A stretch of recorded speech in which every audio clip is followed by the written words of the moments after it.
basic gist of us is we don't like reading and we love Mean Girls and weird science. We sound like the dumbest human beings on the planet. Well, that's fine. They're not wrong. They're not wrong. Not really wrong, per se. Wow, so both players basically have 2 cards, 2 creatures, and 2 lands in play. So this is kind of what you expect mid to late game against in the mirror match here. Ayers probably a little bit ahead just because 2 has 2 Goys, but you can't really attack here. That's the thing. Neither player, basically, it's a stalemate. Daryl obviously hoping to draw a submerge here. Looks like Donigan is actually up a game here, so we'll make sure we do get that corrected for you. As take a look again, that board, say Tarmogoyfs for 4/5. No Mongoose going to come into play here. Both players with some cards in hand, but I mean, no surprise to see both players bottlenecked on mana. That's just how this goes. Here's a brainstorm. Ayers going to try to work his way out of it. And Ayers does have a runner-up appearance on the Open Series with this deck. Lost to actually Kurt Spies in the finals. Spies playing what he's always playing, which is lands. Lands, yeah. Yeah, I've seen him play that deck a lot. I know he's here. I don't know if he's playing in Modern or Legacy today. I hope to get to watch him play lands. I've actually never got to cover a match of Kurt playing lands, but he is real good at it. Here's a Delver. You have to assume that's going to flip next turn. Yeah, wow. Daryl's got a really good hand. Multiple, looks like Tarmogoyfs in there. Yep. And a Lightning Bolt as well. So Donigan does have a second Tarmogoyf here, but that Delver is going to flip. There's a spell snare. Obviously not going to get to counter that. As you can tell, these guys are pretty good friends. And in we go for 3. Donigan's going to go down to 5. We might be on our way to another game here because there's a Bolt over there as well. Donigan draws a card. Is he going to giddy up and attack? There are really no good attacks here is the problem. Yeah, and Donigan doesn't have a counter spell. Going to attack here yet again. Going to put Donigan down to 2. Pass the turn back. No reason to fire off the Lightning Bolt. Yeah. So I'm perfectly fine with that. Yeah, here we go. Let's jam them on in. There will be some blocks here in a moment. Tarmogoyfs will run into each other. Both of them are, all the Tarmogoyfs are 4/5 right now. Yeah, it looks like that's what the block is going to be. Ayers is going to decide here in just a moment. Yeah, really no fear. Yeah. He knows this is desperation. Donigan's at 2. There's really nothing he has to worry about here.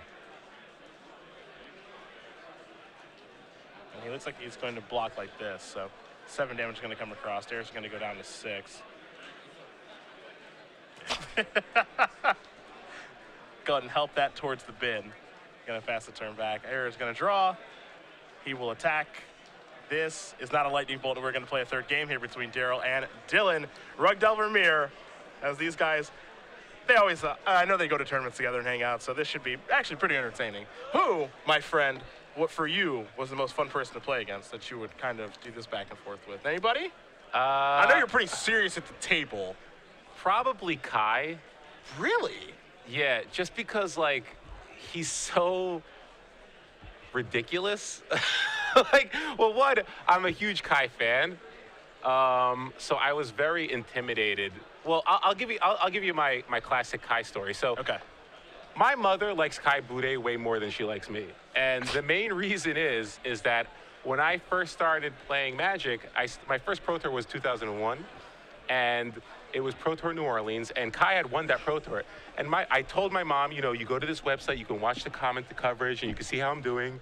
And she went to that website, and she saw Kai Bude did well. Okay. And she's like, oh, I'm like, hey, Mom, after the Pro Tour, I called her up from New Orleans. I'm like, hey, Mom, I did pretty well. I came in 16th place, you know. And she's like, oh, that's great. I saw that some German boy won. And I'm like, oh, yeah, that guy, he's like the best player in the world. He's like the Michael Jordan of Magic, you know. And she's like, oh, that's great. He seems like a real, wow, he's from Germany? I'm like, yeah, but I came in 16th place. And she's like, oh, no, I know. I'm just saying I've never met, like, a German person. Is he nice? I'm like, well, I don't really know him. And then, like, I'd keep playing in Pro Tours, and she'd keep watching commentary, and she'd keep seeing Kai do well because he just had, like, an insane run. And she'd always ask me about Kai, you know? And she's like, oh, have you met him? And, like, I started to get to know Kai and became friends and stuff. And then a year later, at Pro Tour Venice, I won the Pro Tour. And it was like a dream of mine. It was amazing, you know? And it was like, oh my God, I can't believe this. I worked so hard to get good at Magic, and I finally won a Pro Tour. So I call my mom from Venice. It's a really expensive call, too, because I didn't have a cell phone. So, like, I call my mom from Venice. I'm calling Collect. And my mom answers, and she's like, hello? I'm like, Mom, it's a sip. You're not going to believe this. but I won the Pro Tour. And she's like, how did Kai do? And I'm like, excuse me, can you hear me? Mom, I said I won the Pro Tour. She said, oh, no, I know, but was Kai not there? And I'm like, no, yeah, I think he was there, but I won. And she's like, oh, well, how did you beat Kai? And I'm like, no, it's not how it works, Mom. I'm sure he played, he just didn't do well. I won. And she's like, oh, well, that's good. How did he finish? And I'm like, Mom, just forget it. And I just hung up. So my mother, she loves me. Don't get me wrong. She loves me. Doesn't sound like She's just a Kai fan. Yeah. That's all. And I don't blame her. He's very good.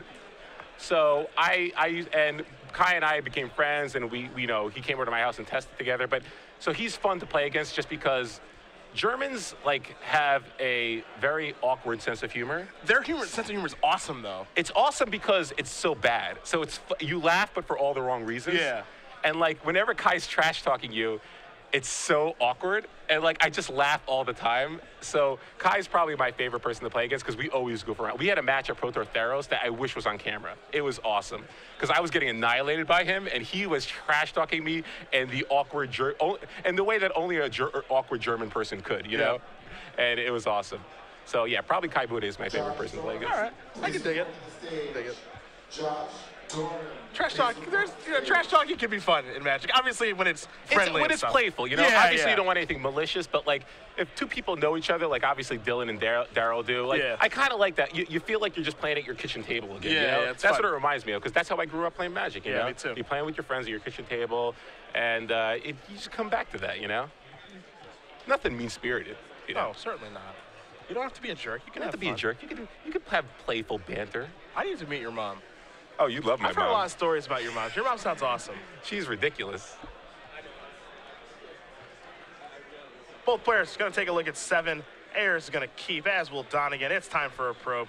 We're going to see 2 copies of Tarmogoyf, a Bolt, a Submerge, a Stifle, a Brainstorm, and a Scalding Tarn. This is a very risky keep for Daryl, especially when you're in the draw, because if your opponent has a Stifle, then you're basically just colded. You know, if Dylan just leads with an island, a land here, and doesn't tap anything, then he's in trouble. But fortunately for Daryl, Dylan's going to lead with a Ponder, so Daryl can crack that land and cast Brainstorm to try to find more lands. Yeah.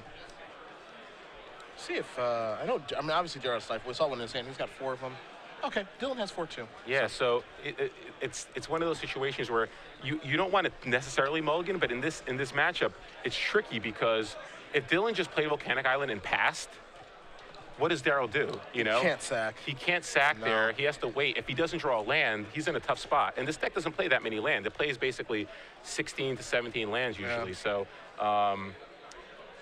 Fortunately for Daryl, it looks like he is going to have the path here, and he drew a Ponder too. So Ponder is actually a much better cast here than Brainstorm. What's actually interesting too, though, is like Dylan didn't have the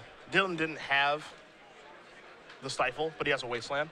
Yeah, which has 2 of them, and he also has a Daze now too. And I mean, given that I know that my opponent's hand thinks Probe, and now you know the Ponder too was the card he drew. Yep. So you snap through that. Yeah, you just immediately kill his land.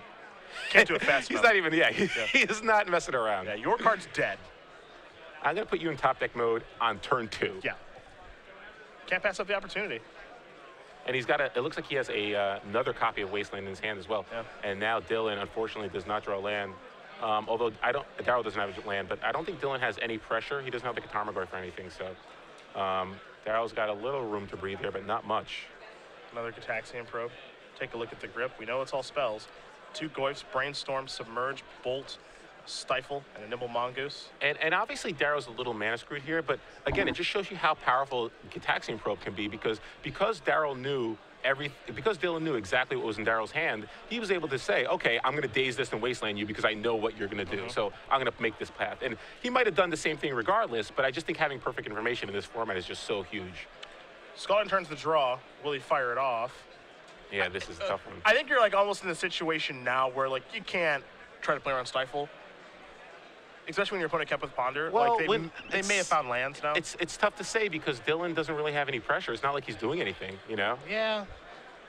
And once the Tarmogoyf gets played. Once the Tarmogoyf gets played, it changes everything. Yeah. But Dylan has just 1 more land than you and no threats. Yep. So, and you have 7 cards in your hand too. So it's not like you're under that much pressure to just start cracking. And you don't if you do get stifled, the odds of you winning are very slim. So I think you're fine to decide to just pass here, especially because you have a bolt in your hand. So, and that brainstorm, you can do it at the end of Dylan's turn. But it looks like he's going to go for it here. Yeah, Daryl kind of resigned to his fate, just says, well, I hope you don't have a stifle. And we are clear for takeoff. So we'll see if it'll be a volcanic or a trop, and it looks like it's going to be a trop. Yeah, but now you expose yourself to wasteland too. Like, I'm just not sure what Daryl's plan is. Like, what does he want to do this turn? Do you think casting Nimble Mongoose is good enough here? I mean, personally, no. Yeah, but like, I'm also working, with great information too, so. Yeah, like, I'm just not sure what Daryl's plan is. I mean, I can understand if you think you don't want him to draw a stifle, but why don't you just do it on Dylan's upkeep then, So we'll see what Daryl decides to do here. I'd imagine he has to cast Brainstorm to try to hit more lands. And again, if you're going to do this, I'd rather do it on Dylan's turn in case he has Spell Pierce or something. Yeah. Make him use the mana on his turn. Still has the option to pass here. Yeah, I think you have to cast this. Yeah, I think you have to cast Brainstorm too. If you're going to cast Brainstorm, you might as well do it on Dylan's upkeep. Yeah. Make him tap his sure. mana. I think you have to cast a spell. I mean, you can tell he's a little unsure of himself on what he should do. Yeah, he's just gonna pass the turn now. Yeah, so now you can see Daryl probably didn't think that turn out all the way. It's like not quite sure if you're not gonna cast a spell, why sack right away? Yep. Why not do it on Dylan's upkeep? So the sequencing was a little strange, but I agree that he probably shouldn't cast anything. If he's gonna cast a spell, it's a Brainstorm, and if you're gonna do it, you don't do it on your turn. Yep. I probably would have done it on Dylan's upkeep, but either way, I think Dylan's going to kind of force the issue by casting a Tarmogoyf and activating Wasteland. Yeah. If I'm Dylan, I'd probably lead with Wasteland just in case there's a stifle. Wait, no, he knows there's a stifle. Oh, he knows there's a stifle. That's why I like this. Oh, so he can actually search for. Oh, okay. Yeah, and he has the Daze in his hand as well. Yeah, he cracks a fetch land to induce the stifle now. Yeah. So I actually like this a lot. Yeah, so he's going to stifle this. This is going to be flow to blue, cast a Daze, pick up the land. So now he gets to search for a land. I think he's going to go grab a trop now. Yeah, so he can play the Tarmogoyf, and he hasn't played a land yet this turn, so Wasteland can come down. Correct. And take out Daryl's Tropical Island. Yeah, he's going to, Wasteland this. And Wasteland so he can't be dazed. Yeah, yep. No, correctly sequences, not only can it not be dazed, but it can't be submerged either. Yeah, that's true. Because he doesn't have an island Yeah, to play. that's true. So very good sequencing there for Dylan. Daryl fails to draw a land. And Dylan just drew a stifle. Stifle actually might be the check mark. Because it's more likely that Daryl draws a fetch land than an actual land, and there's a second Tarmogoyf. There's Red Elemental Blast. I think this one's over now. Yeah, there's really nothing Daryl can do to come back from that. You can't actually kill a Tarmogoyf with this deck. Yeah, yeah. There's a Delver. Pass the turn back. Daryl's going to draw a card. It's a Lightning Bolt. There's an extension of the hand. Donigan's going to win this match over Daryl Ayers. You can tell just by looking at Daryl, he's not in love with how he played that turn with the fetch land. Well, it just seemed like he was a little disoriented, like he wasn't quite sure what to do. It almost was like he was resigned to the land getting stifled, and when it didn't get stifled, he was so surprised he didn't know what to do. Yeah, he was just like, I expected this to get stifled given you have so many cards in your hand, you haven't done anything. Yeah. And then once it did resolve, it's like, well, I have to reevaluate everything now. And it's like, do you want to play in the Mongoose? Do you want to leave Stifle up? Do you want to cast Brainstorm? If you want to cast Brainstorm, when do you want to do it? Yeah.